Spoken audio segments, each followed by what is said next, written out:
Makanya saya ini jenis kiai yang jarang istighfar. Ini bukan karena sombong. Saya ulang lagi, bukan karena sombong. Saya itu pengagum Sufyan Ats-Tsauri, itu di antara khasnya itu jarang berdoa. Ketika ditanya kenapa kamu jarang berdoa, Assalamualaikum warahmatullahi wabarakatuh. Nahmaduka ya ghafuru ya syakuru wa salli wa sallim barik ala sayyidina wa ala Muhammadin wa ala alihi wa sahbihi asma'in amma ba'du. Ini alhamdulillah kalau sakit bayar utang ini sama Habib Jinten, karena beliau pernah rawuh di mbah saya di Fakhriyah.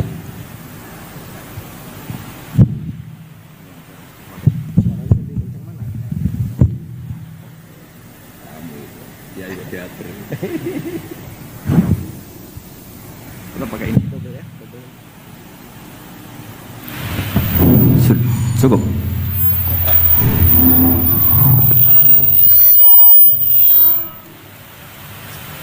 Bon, cekap saja. Terus dulu 3 tahun yang lalu kalau nggak salah beliau rawuh di Pondok Fakhriyah, itu milik mbahnya Ki Hamid Pasuruan, juga masih mbah saya Ki Abdullah bin Umar. Mbah saya namanya Fatimah binti Idrus bin Umar. Masih ingat saya ketika itu beliau menyebut satu ayat, wattaba'tu millata abai. Ini kata beliau Ustadz Mansur, umumnya orang tuh ingat kehormatan bapak-bapaknya yang keren-keren. Kata Habib Jinten, baca wattaba'tu, yang penting tuh ikutnya, bukan bapaknya. Saya masih ingat. Terus Gus-Gus diem semua. Sadar kalau dimarahin Habib Jinten. Jadi, ya Gus-Gus diluk semua. Tanya kenapa diluk? Ini orang dari Jakarta kok marah Gus. Ya itu unik, itu cara istidlal guru-guru kita. Jadi kalau wattaba'tu millata abai, kata beliau rohnya itu di wattaba'tu itu. Ittiba awal cuma istakhir badai. Ittiba awalan baru bangga dengan bapak-bapaknya. Jangan bangga dulu nggak ittiba gitu.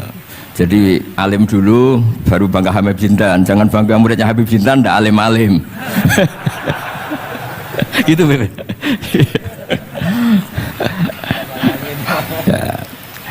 Jadi memang saya secara sengaja cerita sanad ini saya baca Mas Jamal ya, panggilannya apa? Mas Jamal. Mas Jamal ya. Pertama saya baca Al-Iqdul Farid, ini karangannya Said Muhammad bin Alawi. Di sini saya baca supaya barokah dari karangannya Sayyid Muhammad. Di antara orang yang beliau sebut dari ulama Indonesia, beliau ngendikan Al-Habib Al-Mu'ammar Ali bin Abdurrahman bin Abdillah Al-Habsyi. Wal Habib, ya kuitang ini Bebe. Ya, jadi juga. Ya, ini juga jad beliau dari omnya Wal Habib Ali bin Husain bin Muhammad Al-Attas Sahibitat. Wal Habib Hamid bin Muhammad bin Salim Asyiri. Wal Habib Muhammad bin Ahmad bin Zain Al-Haddad. Wal Habib Syekh bin Salim bin Umar Al-Attas. Nah, ini Wal Habib Salim bin Ahmad bin Jinten bin Syekh Abu Bakar bin Salim. Ini kitab karangannya Sayyid Muhammad bin Alawi. Terus ketika beliau cerita Sanad Ad-Darimi, Sunan Ad-Darimi, beliau ngendikan Arwi Sunan Ad-Darimi anis Sayyid Salim bin Jiddan Alian anil Habib Utsman bin Abdillah bin Akil bin Yahya Al-Alawi Mufti Batawi, ya, an Utsman bin Hasan Ad-Dimyati anil Amir Al-Kabir. Jadi keberadaan Habib Salim ini mudawwan, selain faktanya beliau sering ta'lim juga mudawwan, dibukukan. Saya pernah hormat kholnya Syekhona Khalil. Di situ di antara manaqibnya ditulis min ajalli ta'lamidhi Salim Al-Habib An-Nasib Salim Maula Jinten, Alu Jinten disebut di situ. Jadi ini bukan cerita untuk tafakhur, bukan untuk fakhriyah, tapi ini memang fakta untuk fakhriyah. Karena pondoknya buyut saya juga namanya fakhriyah, Minal fakhriyah ilal fakhriyah. Ya, minal fakhriyah ilal fakhriyah kata. Nah, ini tentang sanad. Tadi saya sudah mentasihkan beliau dan beliau mengkuatkan hujah kita. Dulu ketika Habib Salim banyak orang yang menyalahkan orang pakai celana, Habib, nanti jenengan yang cerita. Beliau juga bela kultur itu. Saya pernah baca di kitabnya Said Muhammad Alawi, judulnya itu Manhajus Salaf fi Fahmin Nusus. Di kitab saya itu halaman 423. Nanti bisa dicek halaman 423. Di situ ada kata-kata wa kanat sunnatu Rasulillah sallallahu alaihi wasallam annahu yat'amu ma yajiduhu fi ardi. wa yalbasu ma yajiduhu wa yarkabu ma yajiduhu mimma abahahu wa ta'ala. Terus beliau cerita, siapapun yang makan faman at'amama yajiduhu fi ardi fahuwa al-muttabi' lis-sunnah kama annahu hajjal baita min madinati nafsih faman hajjal baita min madinati nafsih fahuwa al-muttabi' lis-sunnah. Jadi supaya perasaan orang Indonesia ketika berpakaian seperti ini, seperti saya, seperti teman-teman ini tetap tercantol, tetap terhubung oleh Rasulullah Shallallahu Alaihi Wasallam. Misalnya Nabi, karena beliau itu orang Madinah, tentu hajinya atau mikotnya dari Dzul Khulaifah. Karena kita orang Indonesia lewat Yalamlam ya harus lewat Yalamlam. Waqata Rasulullah li ahli Madinah Dzul Khulaifah, wa li ahli Syam al-Juhfah, wa li ahli Najdin Qarnan, wa li ahli Yaman Yalamlam.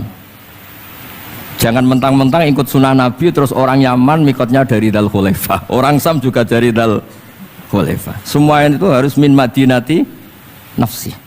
Sama seperti Rasulullah yat'amu ma yajiduhu fi ardi, kita juga nat'am ma najiduhu fi ardina.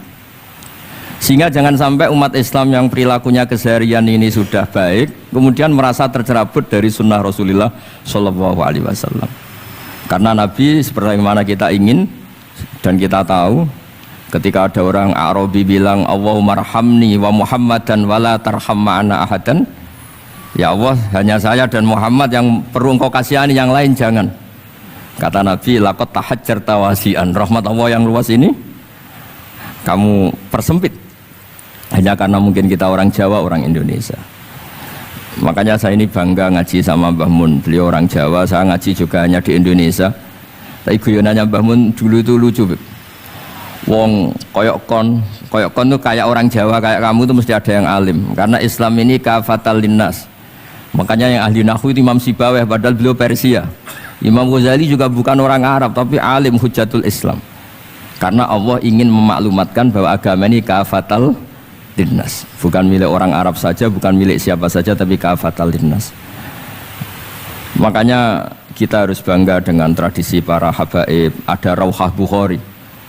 Bukhari itu kita tahu namanya itu Muhammad bin Ismail bin Ibrahim bin Mughirah. Setelah itu sudah namanya bin Bardasbah.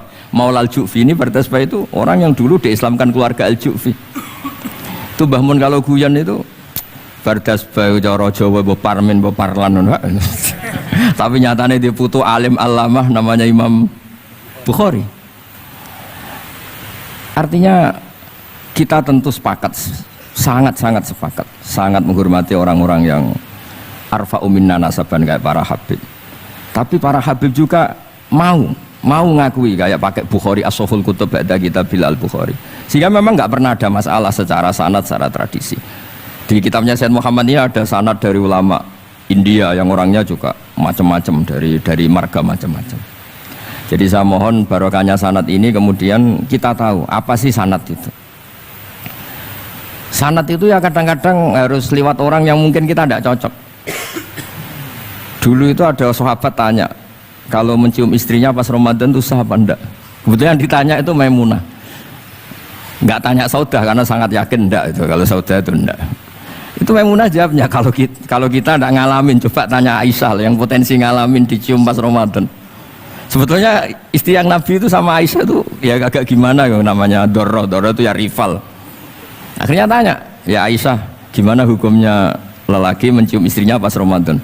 Ya dijawab sama Aisyah, qabbalani Rasulullah wa huwa shaim. Yang lainnya nggak bisa jawab, mau nggak ngalami. Jadi sanad tuh kadang ya cocok nggak cocok ya, memang itu fakta. Cara mandi junub, kayak apa pinternya sahabat cowok kalau mandi junub ya nggak tahu. Akhirnya tanya sama Sayyidah Aisyah, sama Sayyidah Maimunah. Apapun dekatnya istri Rasulullah, kalau perang ya nggak tahu. Wong itu lelaki. Begitu juga afdhalus sahabah kayak Abu Bakar kadang harus mendapatkan hadis dari orang-orang yang nyun sewu agak deso, bahkan kadang maula kayak Sauban, kayak Rabi'ah bin Ka'ab, orang-orang biasa sekali, khodim dulu. Tapi ini kan barokahnya khodim itu tahu keseharian Rasulullah SAW di dalam. Misalnya Anas, apa kenangan kamu dengan Rasulullah? Kenangan saya itu saya khodam tu Rasulullah SAW asyra sinin, 10 tahun saya itu tidak pernah melakukan sesuatu ditanya Nabi lima sonakta walali se'in taraktu lima tarakta. Sehingga kalau saya pas baik itu ya gak berani tanya anak dalam saya, ngapain kamu? Ben sawangane pinter anut sunah Rasulullah sallallahu alaihi wasallam. Akhirnya can dalam kula nggih saenake beb gemerang buru ora tau ditakoki. Jadi hal-hal seperti ini itu keseharian yang harus kita suka. Di antaranya lagi, inna min khiyari ummati fima nabba'ani al-malul a'la kauman yathakuna jahron. Di antara nanti umat pilihanku adalah orang-orang kalau tertawa itu keras sekali, kauman yathakuna jahron. Itu dulu juga, padahal ada riwayat kasratud dhahki tumitul qalba, banyak tertawa itu bisa mematikan hati. Tapi ini juga dilawan, kalau banyak cemberut bisa frustasi. Nah, sehingga di ilmu ini cerita saya nanti di tasawuf Habib Jintan. Semoga nasinya bener, saya tamu pasti dihormati. Nggak penting bener ndak itu nggak penting, penting tamu itu dihormati. Ya kebetulan saya ini tadi kan hormat mbah saya, masih mbah saya Mbah Mutamakin di Hajan. Terus pagi tadi hormat buka luar di Sunan Kudus, jam 7 saya tadi di Kudus.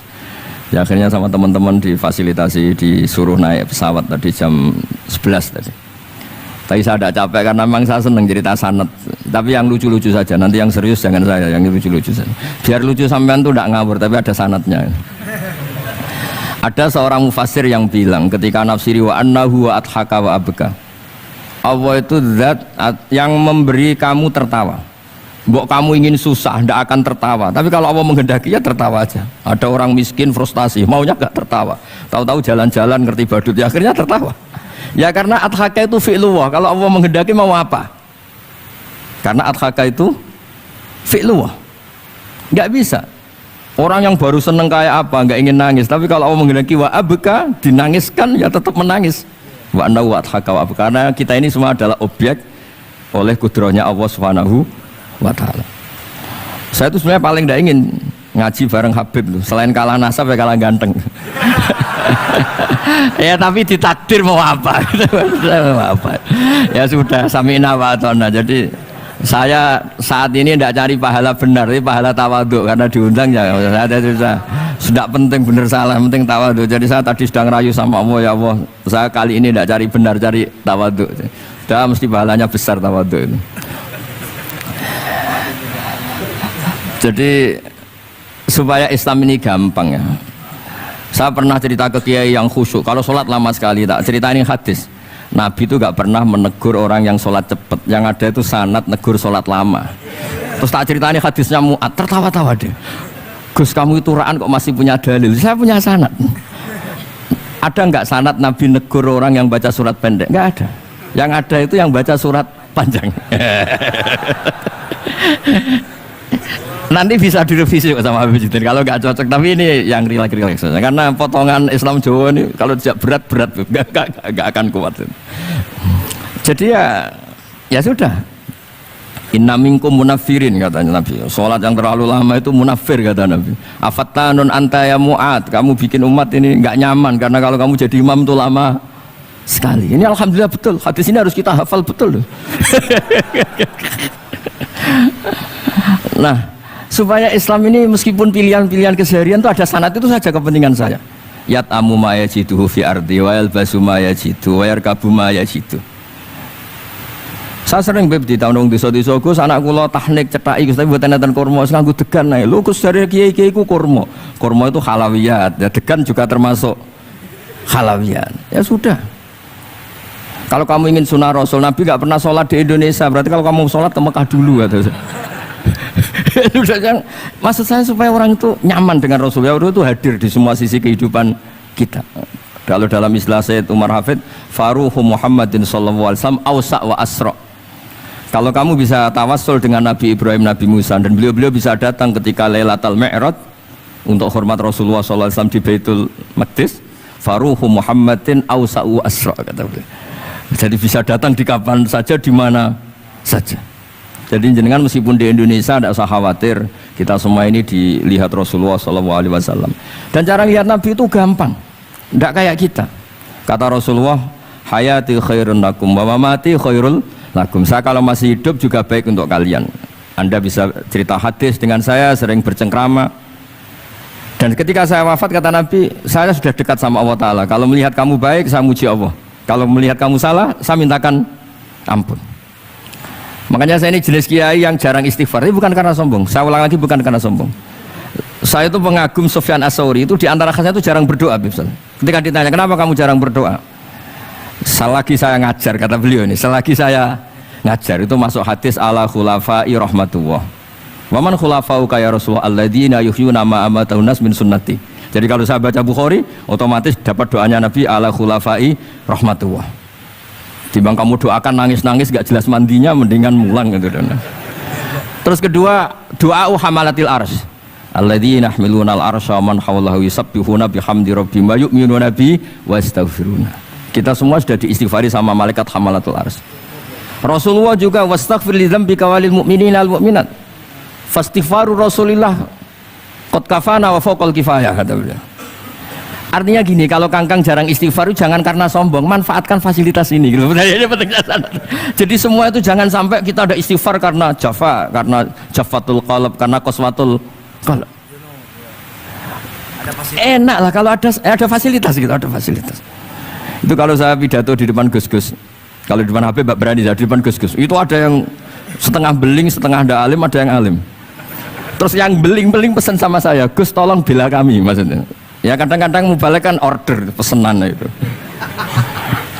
Terus tak bacain ayat, walladzina amanu wattaba'athum dzurriyyatuhum biimanin alhaqna bihim dzurriyyatahum wama alasnahum min amalihim min syai'. Orang aba-abanya iman, anaknya iman itu nanti surganya disertakan mbahnya, meskipun kelas amalnya ndak sama. Jadi mbah-mbahnya alim alama, anaknya yang ndak alim nanti surganya sama-sama yang alim. Kenapa sih kalau ada fasilitas nggak dipakai? Pakai aja, nggak apa-apa kan? Yang alim yang komplain. Sudah kamu yang alim dihormati, dicucup, salami template, yang ikhlas saja, tidak usah protes, kata saya gitu. Artinya saya inginlah keseharian kita yang awam, yang apa itu harus cari backupan hadis supaya semua keseharian kita itu ada apa? Sanad. Misalnya sampean kalau malam itu nggak bisa tidur, tahajud ndak, witir ndak, ya mutolaah ndak. Tapi lihatlah itu sebagai tarkul ma'asi. Apa tarkul ma'asi? Alhamdulillah malam ini saya ndak zina, ndak maling, ndak dugem. Coba kalau kamu malam-malam di kamar, itu namanya apa? Ndak tahajud, ndak witir kan? Tapi kamu harus syukur karena itu tarku zina, tarku sarikoh, tarku kada wa kada. Supaya kamu tetap syukur sama Allah Ta'ala. Ithmamin mubakhin ila wa yatahaqqaqu bihi tarku haramimma. Setiap mubah yang kita lakukan pasti di saat itu ada haram yang kita tinggalkan. Makanya dulu banyak orang-orang soleh yang semalaman tuh guyon sampai pagi. Bukan karena ingin urakan, enggak, karena mengalahkan setan. Malam itu godaan mungkin ingin ngintip siapa itu masih kuat sekali. Ingin nonton siapa itu kuat sekali. Terus setan dilawan dengan guyon. Ternyata setelah guyon tuh asik, tahu-tahu pagi dan dutannya selesai. Oh itu setan bisa setruk melawan orang alim seperti ini. Karena nilainya tarkul masih. Meskipun dengan cara guyon, karena kalau yang cara wiridan itu calon wali, kalau yang nggak calon wali ya pokoknya tarkul maksiat. Maksud saya supaya harian kamu yang biasa-biasa saya ini menjadi luar biasa karena ada sanad. Ada apa? Ada sanad. Makanya dulu ulama-ulama itu kalau ngelawan setan itu pakai faroh, pakai seneng. Karena setan itu paling seneng kalau melihat orang mukmin susah. Kalau susah terus ngersulo, kalau ngersulo gugat kodok qadar. Disebut innaman najwa minasyaiton liyahzunal ladzina amanu. Jadi setan itu targetnya supaya orang mukmin itu resah. Kalau resah gugat. Pertama gugat orang tua. Ngapain sih jadi anaknya orang miskin? Jadi susah kita kan. Kalau yang nggak mulia ngapain jadiannya parman? Kalau saya Habib kan langsung mulia, kalau Gus kan langsung mulia. Gugat orang tua, gugat sana, gugat sini. Tapi kalau kamu sudah seneng, wajah pesek, welek, keriting, sawan ngerah karuan. Kan nambah gugat siapa-siapa. Ya sudah, yang kebaik kul bifadlillah birahmati fabidzalika falyafrahu. Jadi saya ingin semua itu senang bifadlillah birahmati, yang rileks, yang saya ini kalau nuruti capek-capek. Tadi malam saya di Mbah Mutamakin, tadi pagi hormat Sunan Kudus. Terus tadi naik pesawat datang mandi langsung hormat. Kalau itu dihitung capek, capek. Tapi kalau dihitung senang ketemu Habib Jintan, ketemu jenengan, kesempatan seperti ini nggak gampang. Ya sudah selesai. Makanya ini latihan ya, latihan terus. Saya ulang lagi apa? Latihan terus supaya Islam itu ada di semua sisi hidup kita. Tuh, saya pernah sering cerita di mana-mana itu. Ada wali itu istrinya cerewetnya bukan main. Wah itu semua muridnya sudah tak biayai kamu cerai, nanti tak ganti istri yang lebih baik lebih. Nggak mau cerai alasannya apa? Ini wanita bahaya sekali. Kalau sampai dinikah orang lain, kasihan orang lain dapat musibahnya. Biar saya aja yang ngalami, kata wali itu. Jadi dia ada ingin, makanya ada juga kiai di santri buling di rumah teh. Santri ini nak pindah pondok, ngerusak pondok uang, mendingan pondok kuai. Jadi dia handle. Terus sekarang apa? Dia handle daripada ngerusak pondok orang lain, mendingan pondok saya saja. Jadi cerita-cerita seperti ini harus kita kaji, supaya semuanya itu pakai sanad ilmu. Sama lihat di kitab Ihya itu, ada bab-bab di Ajaibul Qalb. Apa di bab apa Ajaibul? Di situ kayak apa Imam Ghazali memerankan orang-orang pilihan Allah yang menjadi gampang melihat keseharian. Misalnya gini, misalnya Islam zaman akhir kan katanya tantangannya banyak. Coba kalau baca ayat wa ya'ballahu illa yutimma nurah wallahu mutimmu nurih. Agama ini milik Allah, diurus oleh Allah Ta'ala. Islam ke Indonesia itu enggak ditunggoni Nabi. Nabi sudah intaqala ila rafiqil a'la. Kadang di kampung-kampung di Islam nomodin. Ya jalan karena ini agama Allah. Kita ditinggal-tinggal orang yang lebih baik ketimbang kita. Islam kita tunggui. Ya jalan, memang ini agama Allah yang ngurus Allah. Kamu tidak usah khawatir. Jadi seneng kita bukan karena dablek, karena yakin jaminan Allah Subhanahu wa taala. Jangan sampai kamu itu seneng karena dablek, karena arogan, jangan. Karena bidomanillah, yakin bidomanillah wa bikafalatillah. Seperti senangnya Sayyid Abdul Muttalib. Ketika Ka'bah mau dirubuhkan Abraha, ada penyerangan Abraha. Ini yang Mbah Mun sering cerita ini. Wah itu semuanya kalah. Terus takok, man sayyidu hadhil wadi? Siapa tuan di sini? Abdul Muttalib. Abdul Muttalib itu datang dengan wibawanya yang luar biasa. Abraha itu sampai bingung dia. Kalau duduk di singgasana dia disalahkan orang banyak. Karena raja kok duduk berdua sama orang yang tidak raja. Kalau Abdul Muttalib di bawah, dia nggak punya nyali karena ada haibahnya Sayyid Abdul Muttalib. Oh, oleh takdim luar biasa. Setelah itu tanya, apa keinginan kamu? Saya tidak ingin perang, saya hanya ingin merobohkan Ka'bah. Ternyata Sayyid Abdul Muttalib jawabnya apa? Unta saya yang 100 lo kembalikan dulu, tidak usah cerita Ka'bah. Kagetnya bukan main Abraham. Kamu ini pemimpin yang nggak benar. Ka'bah itu dinu kawa dinu abaik, itu kan agama kamu. Mau saya robohkan kamu malah bicara unta. Ini kamu itu pemimpin model apa? Jadi saya nyesal hormat kamu. Ternyata kamu mental kamu hanya mikir apa? Unta. Tapi jamnya Abdul Muttalib itu unik. Inna lihadal bet robban hamaluk. Unta itu milik saya, kembalikan dulu. Kalau Ka'bah itu milik Allah, nanti diurus yang punya. jadi di balik seenaknya itu ada tauhid yang luar biasa. Makanya saya termasuk kiai yang nggak susah kalau mau mati. Kalau mau mati, mati aja. Saya udah mikir kalau setelah saya ini agama gimana ya, gak gimana mana agamanya Allah Ta'ala. Jadi dibalik ya secara lahir kan seenaknya. Ternyata innal hadal bait rabban hamahu. Kabeh itu ada yang punya, nanti biar diurus yang punya. Nah maksud saya kalau jenengan ini kan insya Allah dablek semua. Kawin ya nggak mikir istri saya nanti makan apa, ya kan? Masa depan kamu ya tidak dipikirkan, warisan nggak punya apa-apa, nggak punya ya sudahlah. Bukan karena dablek, karena tawak. Kali itu saja pokoknya saya ingin ngomong, pokoknya perilaku Anda keseharian itu jadi energi to'at, ya. Perilaku keseharian Anda ini jadi energi apa? Itu saja. Barokahnya kamu ngaji napa sanad.